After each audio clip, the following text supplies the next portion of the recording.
Hello, and welcome to Grade.com Talks With. Today, we're talking with Kathy Wyman, CEO of Alternatives, an organization promoting the independence and quality of life of older adults and their families.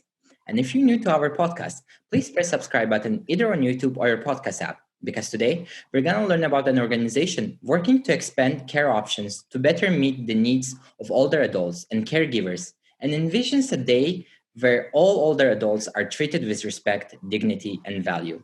Hello, Kathy. Welcome to Great.com Talks. We're excited to have you here. Hello, I'm very honored to be joining you today. Wonderful. Could you please describe Alternatives for someone who is not familiar with your work? Certainly. Alternatives for the Older Adult is in Midwestern Illinois, and we serve a 16-county region. We have about 65 employees who will drive more than 250,000 miles a year. And what they are doing is connecting one-on-one with older adults or adults with disabilities who are becoming a little bit challenged to remain independent in their own homes.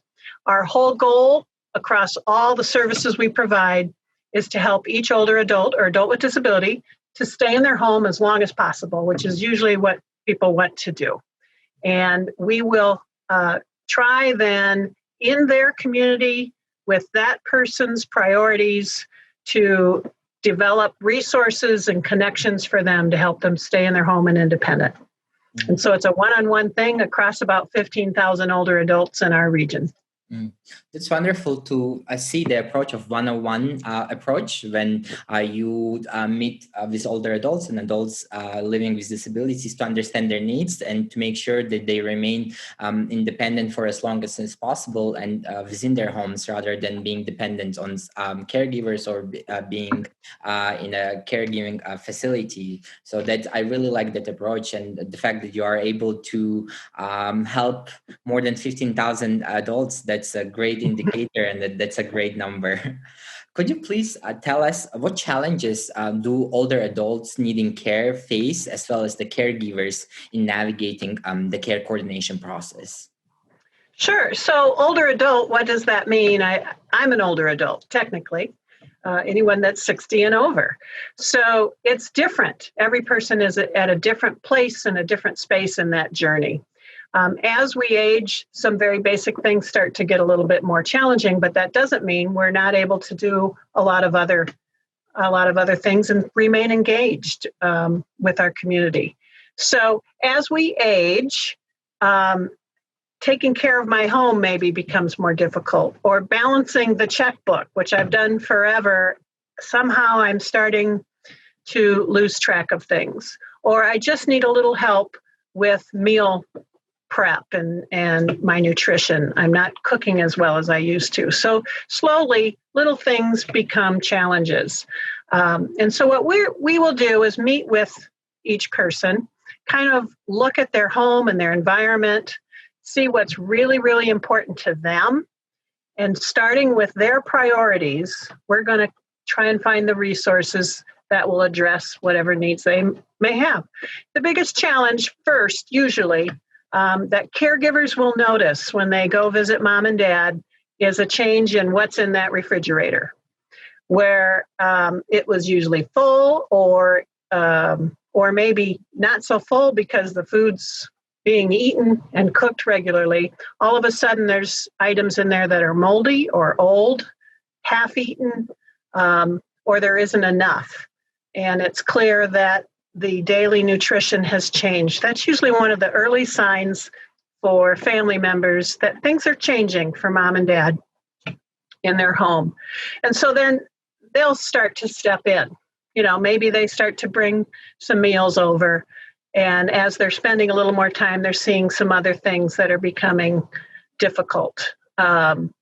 Maybe the coffee hasn't, they've made a pot of coffee, but it was 3 days ago. Or they're not getting up and getting out and about. They haven't changed their clothes. They're not as well kept. That doesn't mean that they need to move out and go to a nursing home. That just means they need a little bit of help with some basic things. And so the biggest challenge is just to identify and have that conversation about what can help you. to stay here and stay independent, and what's important to you. Mhm. Thank you for highlighting the challenges that older adults might face when they are getting older, and there might be a shift in the behavior. You mentioned that they may not be cooking as much as they used to, or they may not be as active as they used to. But it's not an indication that they have to go to the nursing home. It's just that we need to adjust the lifestyles in a manner that shifts their needs, their priorities, and your organization is perfectly doing that with one-on-one approach, talking with adults, older adults and adults with disabilities, and understanding what issues and what help do they need, and then providing the tools needed for them to navigate that process. It's wonderful to see the work that is being done with older adults and adults with disability, but another aspect of it comes working with caregivers who actually take care of adults. And you have a program, a Caregiver Support program that you run. Could you please tell us what is this program about, and what kind of support do the caregivers need in navigating the process of helping their elderly family member or a friend or a mate? Sure. Many caregivers who are in the middle of caregiving know how stressful that can be. They are taking on a little bit more. It's a journey, a little bit more as time goes on to take care of their older loved one. And they also have their own family or their own job that they're juggling and navigating. So our Caregiver Support program provides two kinds of support. One of those is that what are some tools and resources that can help you? Oh, your mom was recently diagnosed with dementia. Here's a little bit of information about what will happen and what to do, some tips and tricks. And here's some resources and support we can kind of wrap around you if you're interested. The other component is respite and what we call supplemental. And so we have some funding that we can provide a certain number of hours of respite for caregivers so they can get a break. Many caregivers have either moved the loved one into their home, and so they're 24/7 responsible for the person's care. And so with a little bit of respite, we can have someone come in, they can go out, run errands. We recently just set up respite for a gentleman who was taking care of his wife, and he just needed a break, and he goes out on Thursdays and goes golfing with his friends.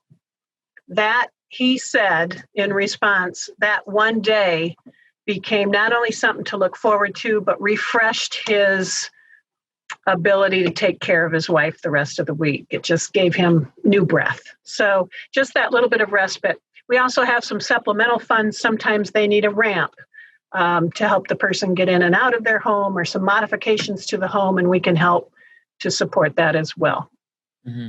That's wonderful to see that you are providing the tools, the resources that needed for them in terms of what to expect and how to navigate the process, so they can make changes in their life accordingly, rather than in the middle understanding, I haven't planned accordingly, now I have to redo everything. So they have a toolbook, some kind of toolbook that can prepare them to take care of their loved ones in a manner that's sustainable, rather that wouldn't turn for them into being a burnout. And then actually the second process you mentioned about the time that they can take off, and you provide help for them so they can visit certain activities that they want to do, or certain hobbies that they have, and it gives them to ability to refresh their mind and come with and have enough energy to continue taking care of their loved ones. So I really appreciate the approach of providing the tools, but actually also taking action for them, whether it's once a week or once a month, where they need help to navigate the process. Sure. And one of the other biggest challenges is, there's two. One is they don't have a lot of time. Mm-hmm. So it's not like they can go to a 8-hour class on how to do this, if you will. So we really work to make those tools easily accessible and just give them what they need at the time that they need it.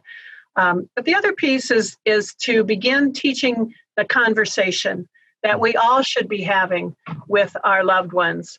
If this happens, how would you like us to handle it to support you? As you get older, what would you like us to do when you are challenged to do this very basic task? And to have those conversations early. So again, I'm 60, but this is the time now for me to talk with my children about what I would like 20, 30 years from now as things start to become harder for me to do. And that conversation is a big challenge sometimes. Yeah, absolutely. As Americans are a nation of people are very independent, so they you want to remain independent for as long as is possible, and that navigating the conversation from early on as possible. So both parties involved will know what to expect. That helps us to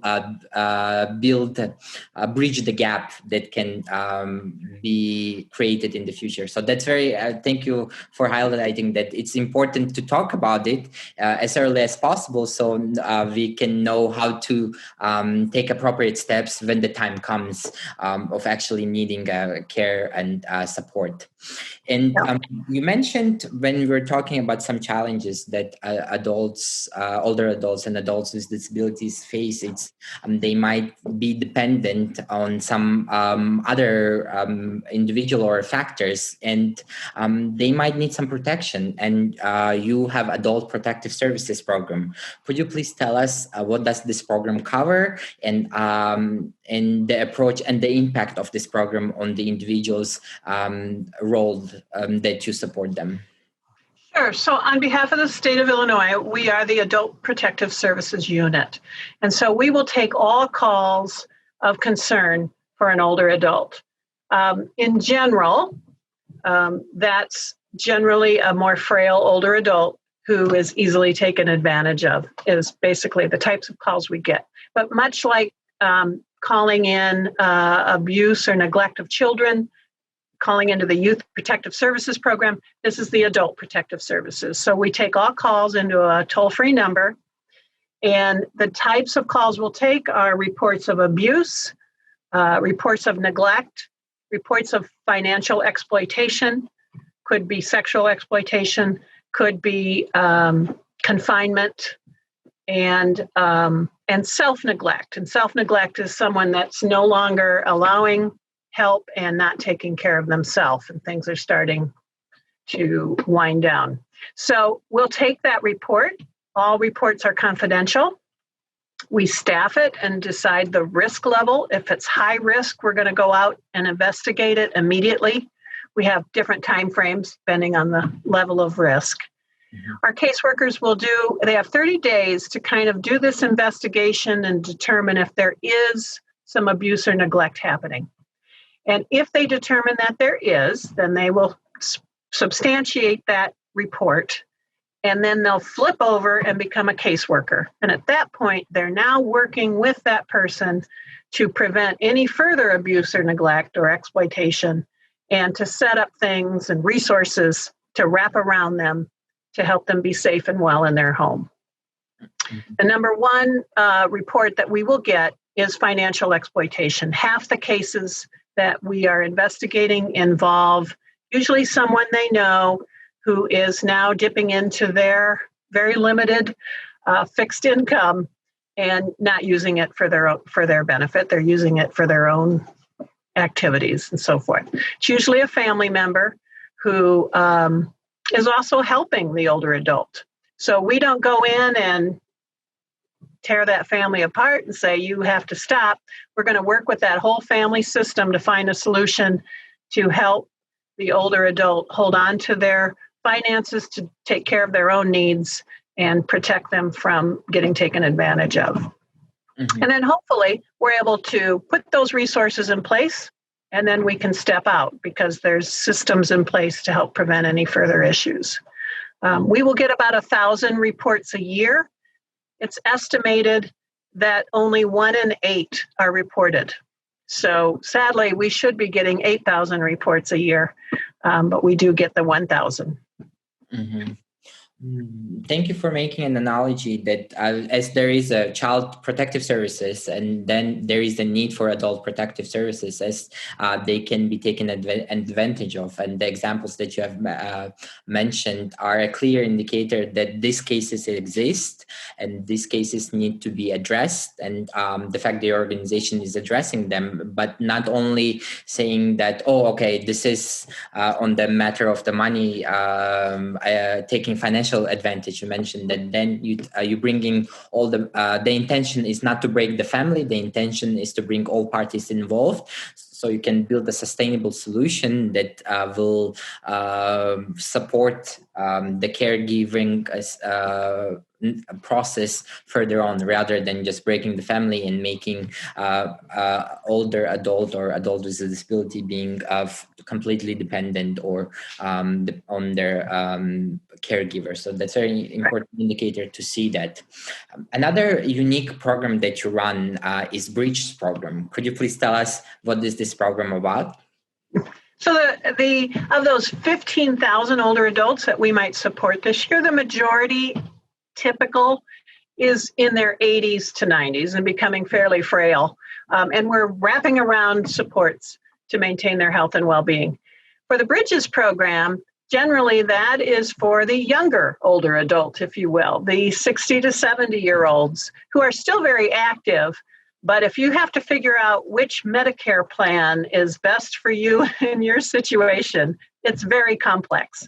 And so the Bridges program provides that benefits analysis and eligibility. What are you eligible for? Which program might be best for you given your situation?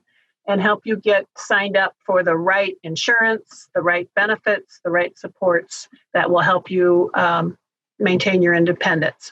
They do that and provide all kinds of activities to address some of the social isolation that occurs when we start. The pandemic just exaggerated it, where everybody just became in their own home and unable to connect with others.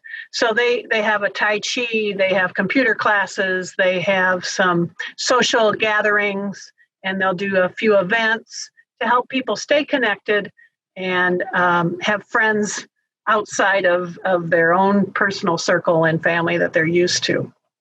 So it's more of an active senior program that helps people stay engaged, and there's a place they can go to get information for some complex parts of their health insurance or their Medicare or Medicaid.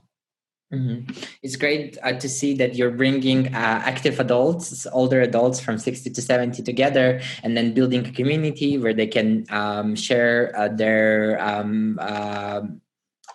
worries, and then you can prepare them accordingly when they actually will need this caregiving support. So important, it's preparing, coming back to the original conversation, that we want to maintain the independence of adults for as long as possible. But why is it important to maintain independence of older adults? And as your program, all of your programs are directing into making sure that, could you please tell us why is it very important for us to maintain the independence of older adults with disabilities? I think you referenced that earlier. One, we Americans all like to think we're independent. So that's a value from birth on. I mean, we all want to think we can do our own thing and don't need assistance along the way. And so that's why conversations are important early, to say that sometimes it's okay and you can maintain your independence. And we want to ride that journey with you to help both happen. The single most important, we will ask 3 questions when we visit with a new person. What is the single most important thing to you? What are you willing to do in order to make that happen? And what would you like to have happen if we can't do that most important thing? And the single most common answer is, I just want to stay in my home for as long as possible. That's what's most important to me, and to be able to connect with my family and friends. And so most of our interactions and plans and resources that we're putting together are focused on helping them maintain that independence. Independence doesn't mean that you do absolutely everything by yourself. In our world, independence is you do as much as you can, and you get to make the decisions about it, and you lead the way. And so we may make some recommendations, but you may say you don't want to go that route. Mm-hmm. But it's a give and take. So you really want to stay in your home, and you also have kidney dialysis that you have to do every day. So what are you willing to do to make sure that that can still happen while you're here at home? So we're going to have to get some transportation set up for you. You're going to have to allow someone to come into your home to help. And that's the give and take to begin to have in the conversation. Many older adults at the start of it is, I don't want any help. I don't want anybody in my house. I want to be independent. But through that very honest and open conversation, we kind of can negotiate some supports to help you stay independent and allow for some support to do so. Mm-hmm. And everybody wins. Obviously, nobody wants to go to a nursing home. It is appropriate in some cases, and we will help with that as well.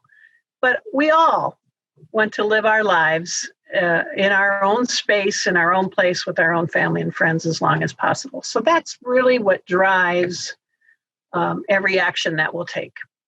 Absolutely. Thank you for highlighting that being independent doesn't mean that you have to do everything on your own, but you have the end say of what kind of support you need, and you are navigating the process. So you are in charge of your own life, and you are able to stay at your home with ability to meet with your loved ones, with your friends, and continue enjoying the life. So that's very important to understand and realize that.